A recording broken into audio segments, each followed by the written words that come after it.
Hey, this is Derek from Roof It Forward here in a three-tab home in Austell. All right, so I'm going to start on the right side of the home looking from the front and go forward. So first thing we'll talk about is just kind of the age and condition of the shingles. So you're going to look, so there's some degranulation where it's just starting to come apart. That's normal with age as these shingles age. There are a few that I found that are loose like this. So that's where the adhesive has worn off and makes them a little bit more susceptible to wind damage. They're not all like that, but there's definitely a few, or probably half going around the roof. Go down here. So we'll talk about the edge. You can see, sorry, where my shadow is there, where it looks like these shingles, as they've put on these gutter guards, they tore them up. You can see there holes where they put them up. Not the end of the world, but they're gonna come apart eventually, and then you'll be missing a row right there. Right here, we do have some shingles that have slid out. So this is probably, you can see this nail hole here should be along this black tar line, which is almost gone, which is the adhesive. So it's like nailed a little bit incorrectly, and it just might have worked its way out. So what I'm going to do before I get down is try to push those back up, so at least it'll hold the water. So here's a good example. This is probably happening to this one.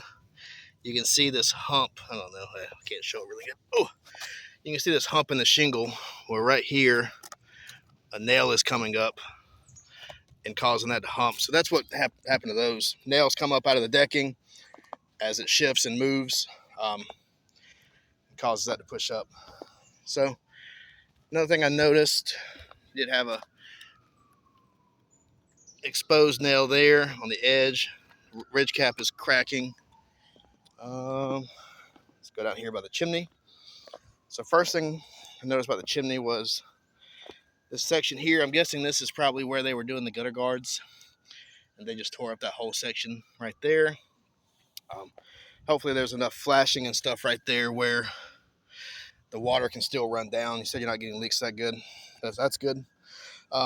You do have a fairly wide chimney, so now it's code to put a cricket behind it, which would basically be like a 2x4 going here and then decking sloping off, so that way when the water comes down, it flows down and goes around the chimney, instead of right now where you can see you're getting all this debris build up behind the chimney.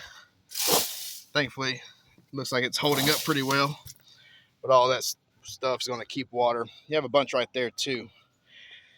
So this is something that's going to hold water and definitely needs to be taken care of. Oh, let's keep going. Oop. All right, over here.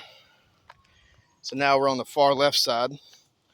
And this is probably the north-facing slope because it is definitely the most deteriorated. You can see the shingles here where they're almost completely black. So that's the fiberglass matting underneath wearing away.